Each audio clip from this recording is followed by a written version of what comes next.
Shalom. J'étais en train d'étudier la paracha Bamidbar et je m'étonnais que ce rouleau de Torah commence par Vaïdaber Adonai Moshe Bemidbar Sinaï. Et l'Éternel parla à Moshe dans le désert de Sinaï. Dans Boël Moed, la tente de rencontre, quand est-ce? Eh bien, au 2e mois de la 2e année après la sortie d'Égypte. Donc, on sait que quand cette parole a été donnée, on sait le lieu et la date. Et le Midrash, il dit que c'est comme une ketouba, c'est comme un acte de mariage, il faut toujours le lieu et la date. Ce qui montre que ce passage est comme un acte d'amour de Dieu au peuple d'Israël, comme l'époux et l'épouse. Mais ça commence par Vaïdaber. Il parla d'Aber, d'Avar, le verbe, la parole. La parole a été donnée à Moshe, ou dans le désert de Sinaï, Bamidbar, Bemidbar, dans le désert du Sinaï. Et le désert, pourquoi le désert? Si la Torah précise exactement. Oui, le peuple d'Israël a reçu la parole, a reçu la Torah de Moshe, mais où? Dans le désert. Le désert, c'est un lieu qui n'appartient à personne. Efker, on n'est pas propriétaire de la Torah. La Torah, elle est pour tout le monde. On ne peut pas la garder et la conserver. Mais en même temps, ce verset veut nous faire comprendre quelque chose d'extrêmement important si on veut saisir peut-être le message de fond dans tout le rouleau de Bamidbar, qui est dans le désert. C'est une attitude de celui qui reçoit la parole d'Hachem, reçoit la parole de l'Éternel. Il n'en est pas propriétaire, et c'est-à-dire que la Torah appartient à l'Éternel et peut la donner à qui veut, mais le sens de la Torah appartient à tous, et tous peuvent la commenter. Mais cette Torah, attention, ce premier verset qui est Vaïdaber, j'aime bien lire le dernier verset de la paracha. Le dernier verset de la paracha Bamidbar, je vais vous le dire, je vais vous dire surtout la fin, qui est écrit Kevala et Akodesh Vametu. En gros, si je lis tout en français, il dit qu'ils ne viennent pas regarder lorsqu'on enveloppe la sainteté, les choses saintes, ils mourraient. Ça veut dire que le dernier mot, c'est Vametu, ils mourraient. Celui qui ne prend pas garde à la Kedusha, à la sainteté, il mourrait. Donc, Vaïdaber. Oui, la Torah nous fait comprendre que la parole doit être donnée dans l'humilité. Pour saisir la parole, il faut avoir l'humilité de la parole divine. Il faut se sentir petit, il faut se sentir insignifiant devant la parole d'Hachem, mais pas mélanger ses paroles avec la parole. Sinon, si nous ne respectons pas la Kedusha, l'Éternel, si nous ne respectons pas le sens de cette parole, eh bien, il y a un danger de mort. Et il mourrait. Donc, c'est vraiment quelque chose à prendre au sérieux. Cette Torah, dans ce deuxième verset, il est écrit « Séou et Roche ».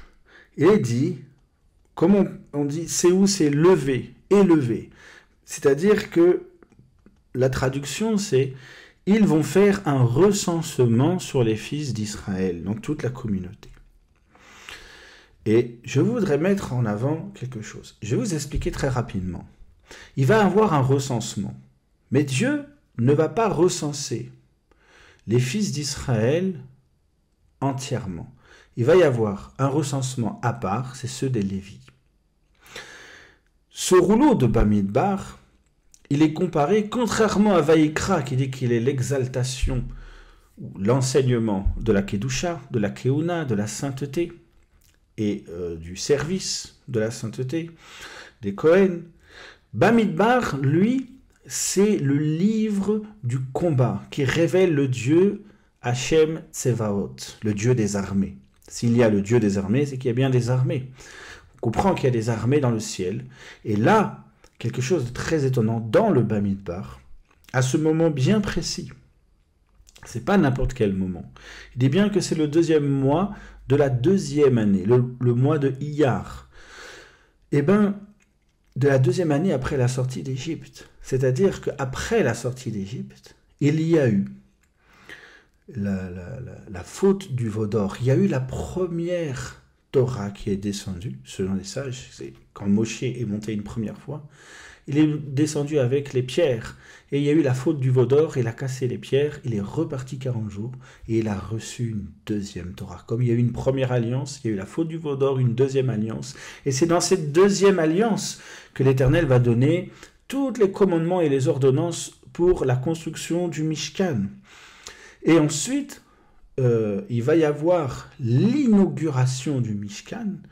Et à la faute du veau d'or, il y aura un recensement. Et c'est le 4e recensement dans Bamidbar que nous parlons là. Et dans cette importance que je voudrais lever, cette chose importante que je voudrais dire, c'est que il y avait dans cette première Torah qui a été donnée au mont Sinaï une différence.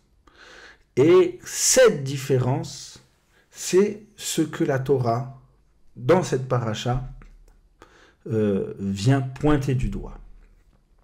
Oui, la parole doit être dans l'humilité, dans un cœur humble.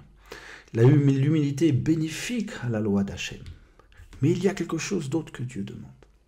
On voit que la volonté de l'Éternel, avant la faute du veau d'or, c'était de vivre parmi le peuple. Mais à cause du veau d'or, l'Éternel va rajouter quelque chose. Et c'est ce que, il me semble, que cette Torah veut nous dire. Donc, je ne vais pas vous le dire tout de suite. Il y a le recensement des fils d'Israël, 20 ans et plus. Déjà, tous doivent être recensés selon son nom, selon l'héritage, le nom de son père. Ce n'est pas un recensement qui est juste pour compter les personnes. Non, il y a aussi un registre où on marque les noms, on marque l'identité. Qui veut dire que là, l'Éternel veut élever. Il veut élever la personne. Comment est-ce qu'il va se faire élever? Comment il va se faire compter? Il va payer un demi-shekel. Et cette personne, il va quelque part se faire enrôler pour entrer dans l'armée de Dieu. Et on voit que ce rouleau de Bamidbar, il est appelé Chumash Apekoudim. Un petit peu plus loin, si nous voyons que, donc effectivement, donc il va faire le recensement par chaque tête, chaque personne. Il est dit, donc selon la maison de leur père, d'après leur nom, chaque mâle. Il est dit un petit peu plus loin que tous ceux qui doivent entrer dans l'armée, sortant à l'armée, Yotse Tzava, Be Israël, pour entrer dans l'armée d'Israël, vous allez recenser, et c'est marqué Tifkedou, vous allez les recenser. Donc on voit que le premier, c'est le sens très affectif de Dieu. Je vais appeler par chaque personne, chaque nom, chaque personne compte. Il y a le recensement de toutes les personnes de 20 ans et plus, donc que les hommes, de toutes les tribus d'Israël, sans les Lévis, sera de 600 000 et quelques. 603 550, je crois. Et ça fait quand même beaucoup de monde, mais il fait, je te connais, un par un, je connais. Je connais ton nom, je connais ton identité, et tu seras un soldat. Il y a le recensement du soldat, et il y a le recensement qui a été fait à part du Lévi. Et dans cette paracha, il va expliquer que le camp va être ordonné selon le chef militaire qui est l'Éternel. Il va nommer des chefs pour chaque tribu et il va donner un emplacement. Le camp, les gens ne sont pas, se mettent pas n'importe où. Il va donner un emplacement bien précis. Et ça, cet emplacement bien précis, vient justement en réponse de la faute du veau d'or. Au début, l'Éternel, il veut vivre au milieu, d'une manière très, très métaphysique, on va dire. Et quand l'Éternel est revenu, il a vu qu'il y avait quelque chose qui était extrêmement important pour l'homme, pour que Dieu vive parmi le peuple. Eh bien, c'est ce qu'on appelle Apekoudim. Donc les ordonnances, Pécoud, c'est ordonnances, recensement pour compter, mais c'est aussi ce qu'on appelle la Kavdanout. Kavdanout, c'est la rigueur. L'Éternel fait comprendre que pour pouvoir vivre au milieu du peuple, il faut qu'il y ait de la rigueur. Et dans ce texte de Torah, l'Éternel fait comprendre qu'il y a deux rigueurs qu'on ne peut pas abolir. On ne peut pas avoir l'une plus que l'autre. La première rigueur que j'appelle la rigueur du soldat, la rigueur du combattant, la rigueur dans la force. Et il y a l'autre rigueur qui est le recensement des Lévi'im, qui eux avaient la tâche de monter le Mishkan, de démonter le Mishkan quand il y avait un déplacement. Chaque tribu était dans un emplacement bien précis et ils étaient tout autour du Mishkan. Après, il y avait le premier cercle et après, il y a le deuxième cercle où c'était les fils de Lévi qui étaient autour du Mishkan et après, il y avait le Mishkan.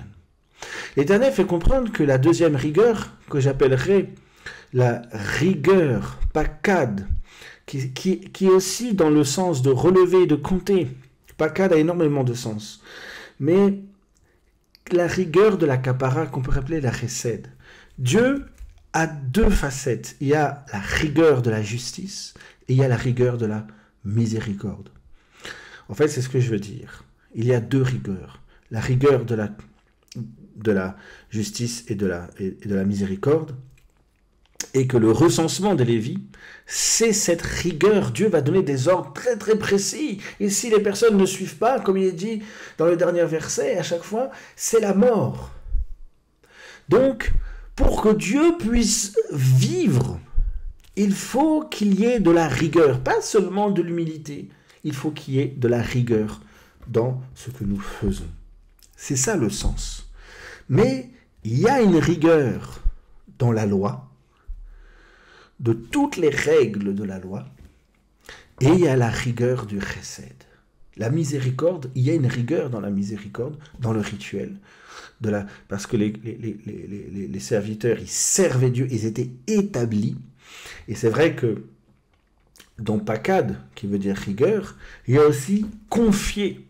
L'Éternel, je vous confie aux Lévis la miséricorde, je vous confie le service de la kapara, de rétablir la relation entre l'homme et Dieu, de couvrir la faute de mon peuple pour que je puisse résider au milieu d'eux.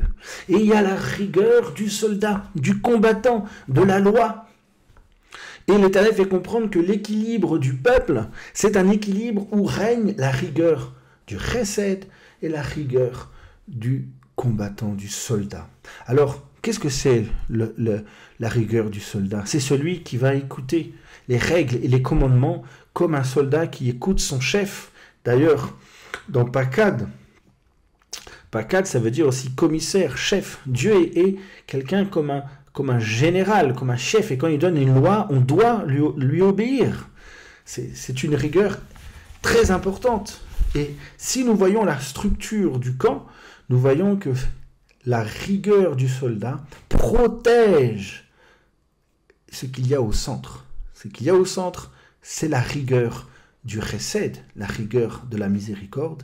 Et qu'est-ce qu'il y a au centre? La shekhinah, la présence de Dieu. Donc si nous voyons la présence d'Hachem, il ne peut pas être seulement dans une rigueur sans miséricorde, mais il ne peut pas être non plus dans une rigueur miséricordieuse sans la rigueur du soldat, de toutes les règles et de tous les préceptes. Vous savez, les sages, ils disent Israël, ou le serviteur d'Hachem, ou là où réside l'Éternel, c'est comme la colombe blanche, la Ruach HaKodesh, là où réside la Shekhinah. Elle a deux ailes. Elle a la rigueur de la chesed et elle a la rigueur de la justice. C'est-à-dire, on dit que la loi de Moshe, c'est la loi du commandement, la loi du jugement, et que la grâce, le chesed, quelque part, elle a supplanté la rigueur de la loi.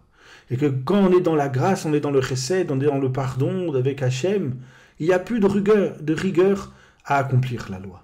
Et cette paracha, elle va nous expliquer exactement le contraire. Elle va nous dire que, oui, au cœur de la Shekhinah, il y a la chesed. Mais tout autour, qu'est-ce qui protège la chesed? Eh bien, c'est la rigueur de la loi et du commandement. C'est-à-dire qu'il ne faut pas simplement être rigoureux dans la miséricorde. Il faut être rigoureux dans toutes les autres ordonnances que Dieu donne. Autrement, si vous enlevez une des rigueurs, si vous enlevez une aile à la colombe, à la Rocha Kodesh, qu'est-ce que la colombe va faire? Soit elle tombe, ou alors elle tourne en rond.